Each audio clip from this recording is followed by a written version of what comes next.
Movie की starting होती है 1290 बीसी में, मतलब कि आज से लगभग 3300 साल पहले, जहां पर मिस्र के एक शहर थीव्स को दिखाया जाता है। थीव्स के राजा का नाम फॉरेन है। फॉरेन की जो माशुका है, जिसे कोई हाथ भी नहीं लगा सकता, उसका नाम अक्सनामून है। अक्सनामून राजा फॉरेन से प्यार नहीं करती, बल्कि उसके प्रिस्ट से, जिसका नाम इमोटेव है, उससे प्यार करती थी। इमोटेव के पास कई जादुई शक्तियाँ हैं। इन्हीं शक्तियों में से एक शक्ति से मुर्दों की दुनिया से आत्मा को बुलाकर इंसान को जिंदा कर सकता है। इमोटेप जब राजा फॉरेन की माशुका अक्सनामुन से मिलने जाता है, उसी वक्त राजा फॉरेन भी आ जाते हैं और इन दोनों को रंगे हाथ पकड़ लेते हैं। पर ये दोनों मिलकर राजा फॉरेन का कत्ल कर देते हैं और सबसे पहले राजा फॉरेन के गार्ड अंदर आते हैं। अक्सनामुन इमोटेप को कहती है, तुम यहाँ से चले जाओ, क्योंकि तुम ही हो जो मुझे जिंदा कर सकते हो।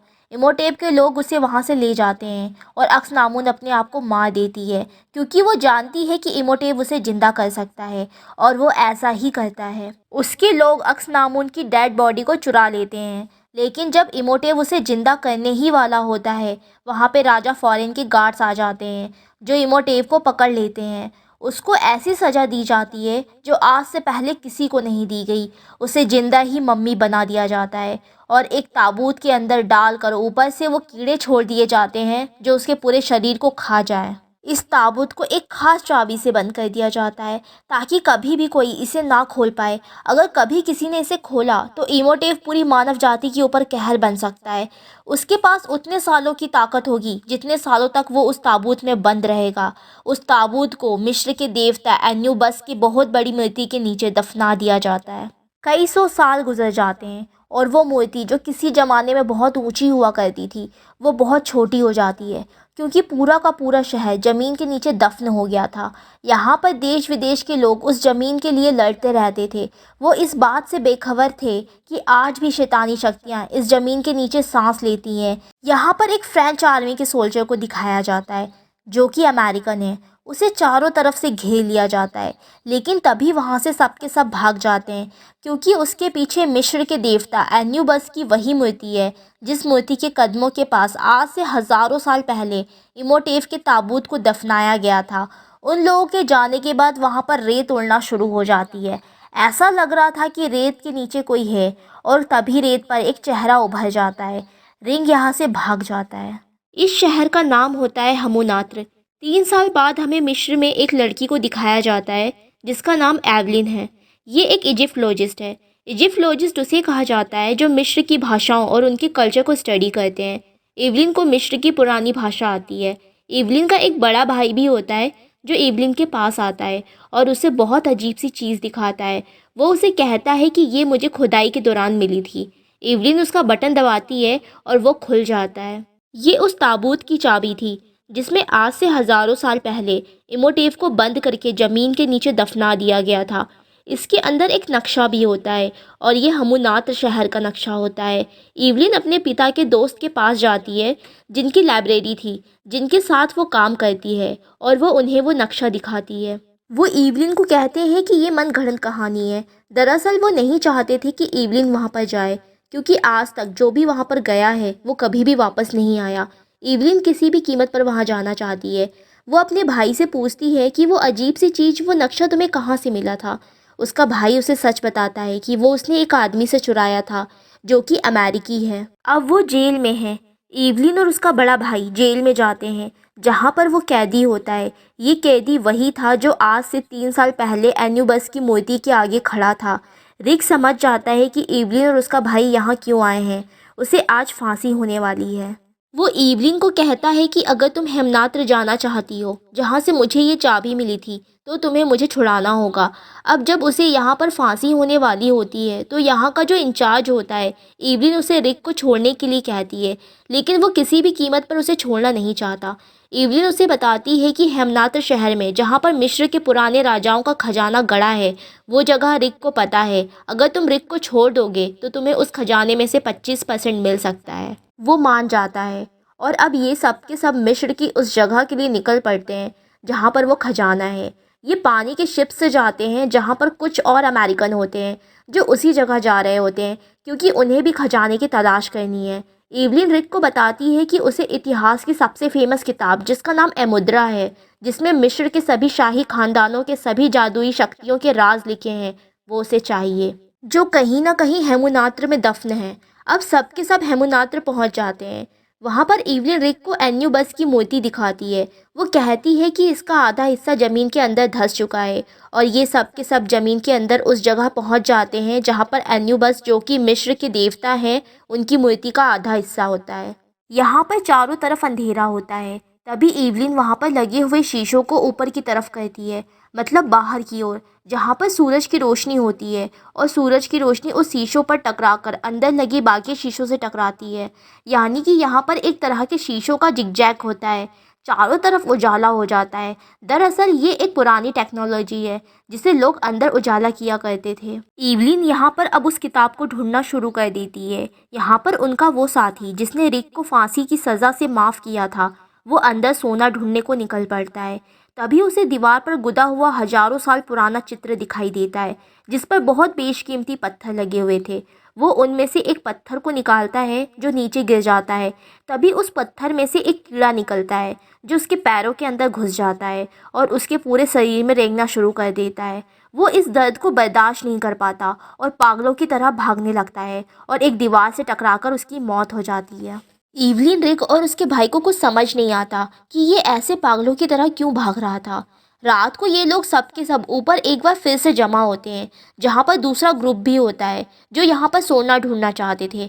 एक्चुअली इन सब के बीच में समझौता हो चुका है कि जो भी सोना मिलेगा उसका हिस्सा हो जाएगा। पर तभी यहाँ पर इन पे हमला हो जाता है। कुछ लोग घोड़ों पर आते हैं जिन्होंने काले कपड़े पहने थे, और ये बादशाह फिरौन के रक्षकों के वंशज होते हैं, जो पिछले 3000 सालों से इस जगह की आज भी निगरानी करते हैं, क्योंकि ये जानते हैं कि ये मुर्दों की नगरी है। किसी ने अगर इमोटेव को उस ताबूत से बाहर निकाला तो पूरे मिस्र को ख़त्म कर देगा। इन रक्षकों के वंशज का जो लीडर होता है उसका नाम बी होता है। वो सबको यहाँ पर धमकी देकर जाता है कि तुम्हारे पास बस एक दिन है, तुम यहाँ से वापस लौट जाओ। पर उसकी बात कोई भी नहीं मानता, और अगले दिन एक बार फिर से ये दोनों ग्रुप ज़मीन के नीचे जाकर अलग अलग सोना ढूंढना शुरू करते हैं। दूसरे ग्रुप को एक बॉक्स मिलता है जिसके बाहर एक चेतावनी लिखी होती है।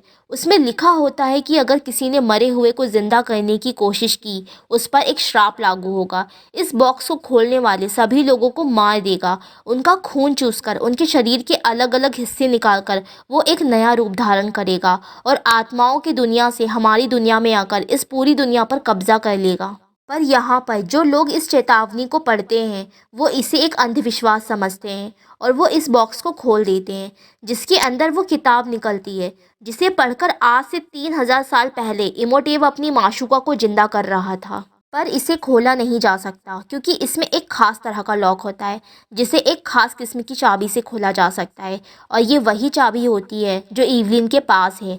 वही इवलिन, उसके भाई और रिक को दिखाया जाता है कि जब वो वहाँ पर बैठे होते हैं तभी ऊपर से वो ताबूत गिर जाता है। इस ताबूत के अंदर इमोटेव को जिंदा मम्मी बनाकर डाल दिया गया था, और अगले पल इमोटेव की सड़ी हुई बॉडी निकलती है। लेकिन इस सड़ी हुई बॉडी में एक ख़ास बात होती है कि ये आज भी लगातार गल रही होती है।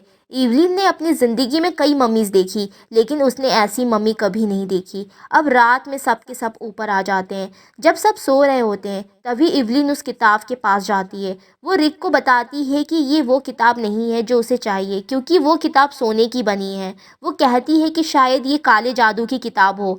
वो उस किताब को उस चाबी से खोल देती है जो उसके पास होती है, और उस किताब में कुछ लिखी हुई लाइंस को पढ़ती है जिसमें लिखा होता है, सदियों से सोया है जो जाग जाए वो, जाग जाए वो, जाग जाए वो। जैसे ही इवलिन इस लाइन को पढ़ती है, नीचे तहखाने में जहाँ पर इमोटेव की मम्मी होती है वो जाग जाती है। यानी कि वो आत्माओं की दुनिया से वापस आ चुका है, और साथ ही साथ यहाँ पर बहुत सारे टिड्डे और अलग अलग तरह के कीड़े इन पर हमला कर देते हैं।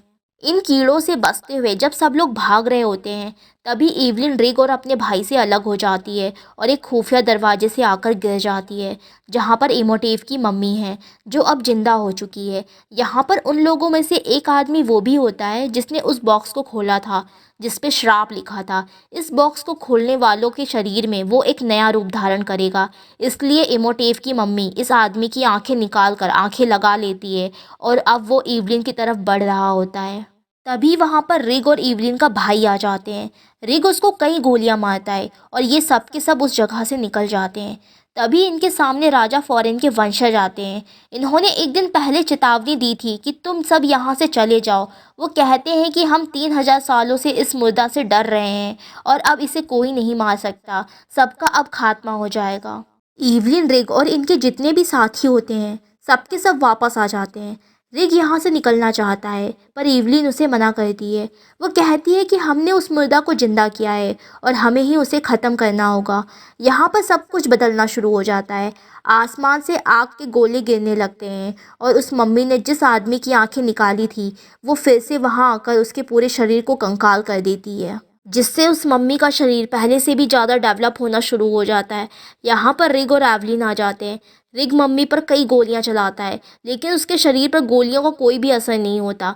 लेकिन जब वो वहाँ पर एक बिल्ली को देखता है तो उससे वो डर जाता है और उस जगह से भाग जाता है। रिग और एवलिन को कुछ समझ नहीं आता कि वो बिल्ली से क्यों डरा था, इसलिए वो राजा फ़ारोन के रक्षकों के वंशजों के पास जाते हैं। वो इस जगह की हज़ारों साल से रखवाली कर रहे हैं और जिन्होंने रिग और उसके साथियों को कहा था कि तुम एक दिन के अंदर यहाँ से चले जाना, वो इन्हें बताते हैं कि बिल्लियाँ अंधेरी दुनिया की रखवाली करने वाली होती हैं, इसलिए इमोटेव उनसे डरता है। पर जब उसे उसका पूरा शरीर मिल जाएगा तो वो बिल्ली से डरना बंद कर देगा। इमोटेव को अपना पूरा शरीर पाने के लिए वो चारों को मारना होगा जिन्होंने संदूक खोला था जिसमें से काली दुनिया की किताब निकली थी, जिसे पढ़ने के बाद वो जिंदा हुआ। एवलिन यहाँ सबको बताती है कि सबसे पहले जब इमोटेव ने मुझे देखा था तो उसने मुझे अक्सनामुन कहा था। उसने ऐसा क्यों कहा? एवलिन को बताया जाता है कि अक्सनामुन आज से हजारों साल पहले मिस्र के राजा की माशूका थी, मगर इमोटेव के साथ उसके नाजायज़ संबंध थे। उन दोनों ने मिलकर राजा फ़ारोन का कत्ल कर दिया, इसलिए सज़ा के तौर पर इमोटेव को जिंदा मम्मी बनाकर दफन कर दिया गया। और एक बार फिर से इमोटेव अपनी माशूका को अक्सनामुन उसे जिंदा करना चाहता है, जिसके लिए वो तुम्हारी बलि देगा। पर तुमसे पहले वो बचे हुए 3 लोगों को मारकर अपने शरीर को पूरा करना चाहेगा। अब बचे हुए 3 लोगों में से 2 यहाँ पर थे पर एक यहाँ पर नहीं था, जो कि एक इतिहासकार भी है और उसी के पास वो काले जादू की किताब है जिससे इमोटेव जिंदा हुआ था और उसी किताब से वो अपनी माशूका अक्सनामुन को जिंदा करना चाहता है। रिग अपने कुछ साथियों के साथ उस जगह तक पहुंच जाता है, लेकिन इससे पहले वो इतिहासकार तक पहुंचते वो देखते हैं कि इमोटेव वहां तक पहुंच चुका है। उसने उसे मारकर वो किताब हासिल कर ली है। साथ ही साथ वो उससे वो बोतल भी ले लेता है जिसके अंदर अक्सनामुन का एक अंग है। ऐसी और भी बोतल है जो उसे हासिल करना है। रिग ऊपर से देखता है। वो देखता है कि इमोटेव मारने के बाद उसका शरीर पहले से भी ज़्यादा डेवलप हो गया है। इमोटेव रिग को देख लेता है। वो अपना मुंह खोलता है जिससे बहुत सारे महामारी के कीड़े निकलते हैं। इमोटेव वहाँ से चला जाता है और सीधा उस जगह जाता है जहाँ पर उसका तीसरा शिकार है। उसके पास अक्सनामुन के अंग वाली एक और बोतल होती है। इमोटेव वहाँ पर पहुँच जाता है और उसे मार देता है। वहीं अंदर कमरे में एवलिन भी होती है। वो रेत बनकर कमरे के अंदर घुस जाता है और एवलिन के पास पहुँचता है। इससे पहले कि वो उसको अपने साथ ले जाता, वहाँ पर रिग और उसके साथी पहुँच जाते हैं। रिग जानता है कि वो बिल्लियों से डरता है, इसलिए वो उसे बिल्ली दिखाता है, जिसकी वजह से उसे वहाँ से जाना पड़ता है। अब ये लोग समझ चुके थे कि जिस तरह से काली दुनिया की किताब ने उसे जिंदा किया है, उसी तरह से सुनहरी किताब जिसका नाम अमुंद्रा है उससे उसे मारा जा सकता है। पर इन लोगों को नहीं पता कि वो सुनहरी किताब अमुंद्रा कहाँ पर है। एवलिन एक प्राचीन पत्थर पर लिखे हुए लेख को पढ़ती है, जिससे पता चल जाता है जिस तरह से काली दुनिया की किताब एन्यूबस की मूर्ति के नीचे थी, उसी तरह से सुनहरी की किताब अमुंद्रा मिस्र के दूसरे देवता जिनका नाम हॉरस है उनकी मूर्ति के नीचे है। लेकिन उससे पहले कि वो उस जगह तक पहुंच पाते, यहाँ पर मिस्र के जितने भी लोग हैं वो सबके सब इमोटेव के गुलाम बन चुके हैं। वो समझ चुके हैं कि इमोटेव वापस लौट आया है और उसे कोई नहीं हरा सकता। इन सबको घेर लिया जाता है और वहाँ पर इमोटेव आता है। वो एवलिन से कहता है, अगर तुम मेरा हाथ पकड़ लो तो मैं तुम्हारे साथियों को छोड़ दूंगा। एवलिन को मजबूरी में ऐसा करना पड़ता है, पर इमोटेव ने इन सबको धोखा दिया होता है। वो उन आदमियों से कहता है कि इन सबको ख़त्म कर दो, पर किसी तरह से रिग और उसके साथी बच जाते हैं और एक बार फिर से वो उसी जगह पहुंच जाते हैं जहां से उन्हें काले जादू की किताब मिली थी। और इस बार इन्हें हॉरस की मूर्ति को ढूंढना था। ये उस जगह तक पहुंच जाते हैं जहां पर हॉरस की मूर्ति है। यहाँ पर मिस्र का छुपा हुआ खजाना होता है, जिसे इंसान पिछले 3000 सालों से ढूंढने की कोशिश कर रहे हैं। वहीं दूसरी तरफ इमोटेव को दिखाया जाता है जो अपनी माशूका अक्सनामुन को जिंदा करने की तैयारी कर रहा है। उसे पता चल चुका है कि रिग यहाँ पहुँच चुका है, इसलिए वो अपने जादू से दीवार पर गड़ी हुई मम्मीज़ को एक बार फिर से जिंदा करता है और उनके पीछे भेजता है। वहीं खजाने वाली जगह पर रिग और उसके साथियों पर ये मम्मीज़ अटैक कर देती हैं, पर वे किसी तरह से हॉरस की मूर्ति तक पहुंच जाते हैं और उसके नीचे से जो सुनहरी किताब होती है वो उसे हासिल कर लेते हैं। वहीं इनोटेव ने अक्सनामुन को ज़िंदा कर दिया है, लेकिन उसे वापस उसे शरीर में लाने के लिए उसे एवलिन की बलि देनी होगी। इससे पहले कि वो उसे मार पाता, वहाँ पर एवलिन का भाई आ जाता है और उसे सुनहरी किताब दिखाता है, पर इसे खोलने के लिए भी वही चाबी चाहिए जो इमोटेव के पास है। किताब के बाहर कुछ लाइन लिखी होती है जिसे एवलिन का भाई पढ़ता है। उसे पढ़ने के बाद यहाँ पर एक सेना जाग उठती है। एवलिन उससे कहती है कि उन लाइनों को पूरा पढ़ो ताकि ये सब तुम्हारा कहना माने। वही रिग एवलिन को छुड़ा लेता है, लेकिन अक्सनामुन जो कि अब जिंदा हो चुकी थी, जो कि एक मम्मी है, वो उस पर हमला कर देती है। वही रिग की वो सेना जिसे अभी अभी एवलिन के भाई ने जगाया है, वो रिग का पीछा कर रही होती है, लेकिन एवलिन का भाई अब सारी लाइंस पढ़ चुका होता है। जैसे ही वो पूरी लाइंस पढ़ता है, पूरी सेना रुक जाती है। इसके बाद वो उस सेना को ऑर्डर देता है कि अक्सनामुन को मार दो। वो सेना ऐसा ही करती है, वो अक्सनामुन को मार देती है, जिससे इमोटेव को गुस्सा आता है। वो एवलिन के भाई के पास जाता है और उसे गर्दन से पकड़कर उसे ऊपर कर देता है, पर तभी रिग उस पर हमला करता है जिससे वो छूट जाता है। वो इमोटेव से उसकी चाबी चुरा लेता है। वो अपनी बहन के पास जाता है और वो दोनों उस किताब को खोल देते हैं। वहीं इमोटेव रिग को अब मारने ही वाला होता है, पर इससे पहले कि वो उसे मार पाता, एवलिन उस किताब की लाइनें पढ़ती है। काल उसे मार ले जा उस पार। तभी एक सफ़ेद रथ आता है जो उससे टकराकर उसकी सारी शक्तियाँ ले जाता है। मतलब अब इमोटेव का शरीर भी आम इंसान की तरह हो चुका है, और जब वो रिग की तरफ जाता है तो रिग उसे अपनी तलवार से मार देता है। इमोटेव कहता है कि अब मैं मुक्त हो गया। उसका शरीर अब जो जीवन और मरण के बीच के चक्रव्यूह में फंसा हुआ था, अब उससे उसे मुक्ति मिल चुकी है। पर यहाँ पर सभी दरवाजे बंद होना शुरू हो जाते हैं। ये तीनों किसी न किसी तरह वहाँ से बाहर आ जाते हैं, और जैसे ही बाहर निकलते हैं वो पूरी जगह ज़मीन के नीचे धंस जाती है। वहाँ पे मिस्र के राजा के जो वंशज होते हैं उनका लीडर भी आता है, जो इन्हें सब खत्म करने के लिए शुक्रिया कहता है। ये तीनों के तीनों वहाँ पर ऊँटों के ऊपर बैठकर निकल जाते हैं, और अंत में दिखाया जाता है कि इनोटेव के उन्हीं के साथी ने यहाँ के खजाने को लादा हुआ है, यानी कि इनके पास अब बहुत सारा सोना भी है। इसी के साथ ये कहानी यहाँ पर ख़त्म हो जाती है। सो आई होप गाइज आपको ये एक्सप्लेनेशन पसंद आया होगा। Please subscribe my channel and take care of yourself. जल्द ही मिलते हैं नेक्स्ट वीडियो में।